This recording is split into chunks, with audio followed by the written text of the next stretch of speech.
அதுக்குள்ள அந்த அப்ளிபிலிட்டி அப்ளிபிலிட்டியை இது படிச்சு பாருங்க. சரி இந்த வழக்கு கேன்சல் பண்ணி விடுங்க. கேன்சல் தானே பண்ணிடலாம். உங்களை என்ன கேட்க சொன்னோம்? மன்னிப்பு. இதுல மன்னிப்புன்ற வார்த்தையே இல்லையேங்க. போட்டா அசிங்கமா போயிடும். கூட இருக்க விட இதை காப்பி எடுத்து ட்விட்டர் பக்கத்துல போட்டு அசிங்கப்படுத்துறாங்க. யாவது பார்த்து பண்ணி விடுங்க. ஏன்னா இப்பெல்லாம் நம்ம கேட்டோம்னா தமிழ்நாட்டில் தலை காட்ட முடியாது. அசிங்கமா இருக்கும், கேவலமா இருக்கும், தலைக்குடிவா இருக்கும். வண்டியிடாத மானம் வீரமானதுன்னு பேசி வண்டியை ஓட்டிக்கிறேன். இப்படி பண்ண முடியாது. பாக்ஸிங் கூப்பிட்டவரையே நான் வந்து ஜகல் டீ கொடுத்து எஸ்கேப் ஆயிடுவேன். இதுல மாட்டக்கூடாதுன்னு விரும்புறேன். நீங்க தான் எனக்கு ஃபேவர் பண்ணணும். உங்களுக்கு நீங்க அவதூறு பரப்பி இருக்கீங்க, அவங்கள இது பண்ணிருக்கீங்க. கண்டிப்பா நீங்க மன்னிப்பு கேட்டே ஆகணும். அப்ப அவங்களையும் மன்னிப்பு கேட்க சொல்லுங்க. ஆமா, அப்பதான் வேற கேட்க சொன்னாங்க. சரி போய் தொலை மன்னிப்பு தானே அப்படின்னு வண்டி ஓட்ட முடியும். அவரு தான் தப்பு பண்ணாரு, நாங்க தான் வழக்கு பதிவு பண்ணோம். நாங்க எதுக்கு சார் மன்னிப்பு கேட்கணும்? அதானே, அவங்க தானே வழக்கு பதிவு பண்ணாங்க. உங்க மேலதானே இது. நீங்க தானே மன்னிப்பு கேட்கணும். ஒழுங்கா மன்னிப்பு கேளுங்க. தமிழ்நாடு இது தலை காட்ட முடியாது. அப்புறம் திரும்பி நில்றா. நீ மன்னிப்பு கேளுங்க.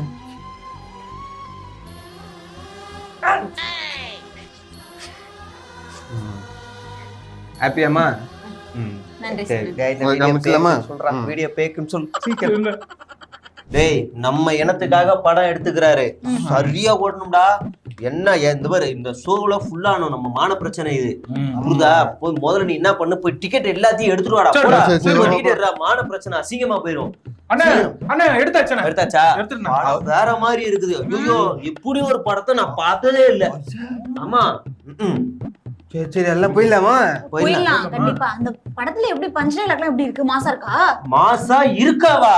ஐயோ, நீ வேற ஒரு போலீஸ்கார அப்படி இப்படி வந்து நீங்க எல்லாம் என்ன அக்கனி சட்டியில பிறந்தவங்களாமே அப்படின்னு கெத்தா கேக்குறான். நம்ம ஹீரோ நெஞ்சியாண்டு முத்திரன்னு புடனில இப்படி புடிச்சு இப்படி புடிஞ்சு நாங்க அக்கனியில பிறந்தவங்களோட அக்கனியாவே பிறந்தவங்கடான்னு ஒரு அப்படி ஒரு ஆங்கிள் வைக்கிறாரு. புடனிய புடிச்சு என்னடா கேமரா, ஜேம்ஸ் கேமராமேன் இங்க வாங்கடா அப்படி இருந்துச்சு. கேக்கும் போதே புள்ள. ஆமா, சரிண்ணா. வில்ல என்ட்ரி எல்லாம் எப்படின்னா? வில்ல என்ட்ரி தான்டா மாசு. இந்த வில்ல வீட்டுல ஒரு 10-15 ரவுடிங்க எல்லாம் ரெடியா இருக்காங்க ஹீரோ போட. அதே மாதிரி ஹீரோவோட வீட்லயும் ஒரு 10-15 பேர் எல்லாம் ரெடியா இருக்கிறாங்க. ஹீரோவோட அம்மாவே அருவாத்து வந்து ஹீரோட்ட கொடுத்து போய் வெட்டுவாப்பா அப்படின்னு அப்படி இருக்கு. ஆனா ஹீரோ நான் தனியா போறேன், நீங்க யாரும் என் கூட வர வேணாம் அப்படின்னு தனியா போயிட்டாரு.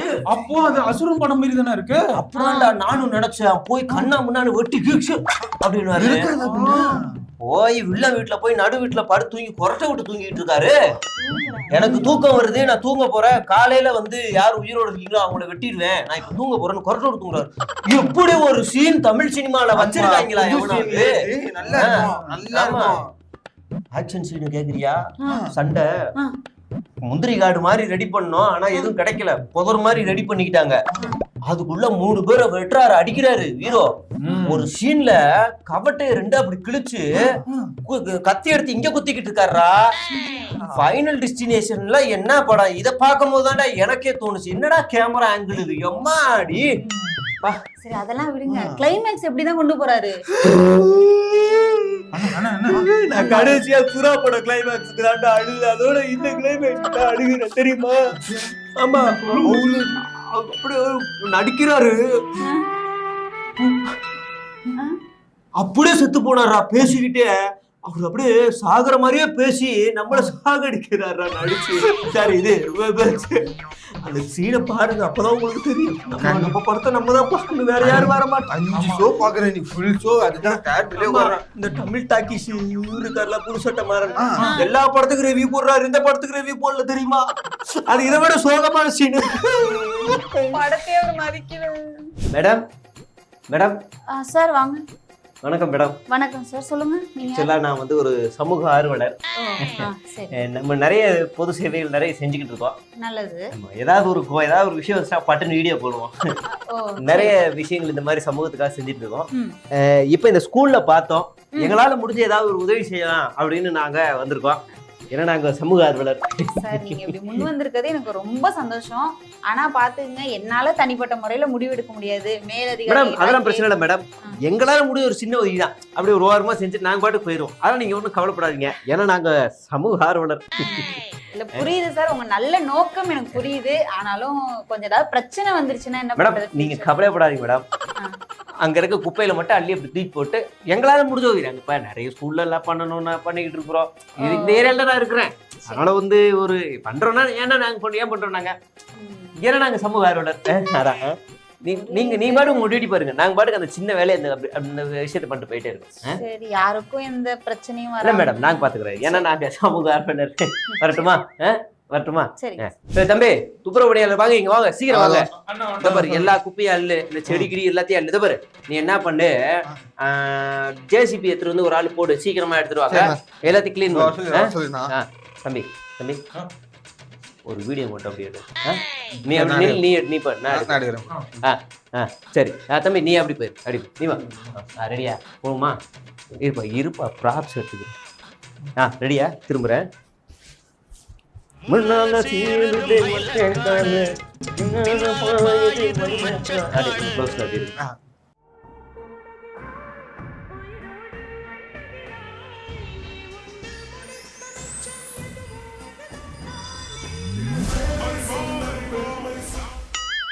வேலை செய்யற மாதிரி இருந்துச்சா, வேலை வாங்குற மாதிரி இருந்துச்சா?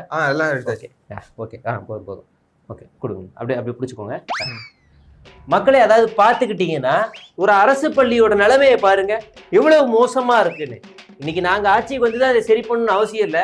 முன்னாடியே எங்களுக்கு கோவம் வந்துருச்சு. எங்களால முடிஞ்ச உதவி நாங்க செஞ்சுக்கிட்டு இருக்கோம். மக்களுக்கு இடையூறு வரக்கூடாது, குழந்தைகள் படிக்கணுங்கிறதுக்காக இந்த இடத்த நாங்கள் சுத்தம் பண்ணிருக்கோம். இந்த ஆட்சி இப்படிதான், நீங்க எல்லாம் பார்த்துருப்பீங்க.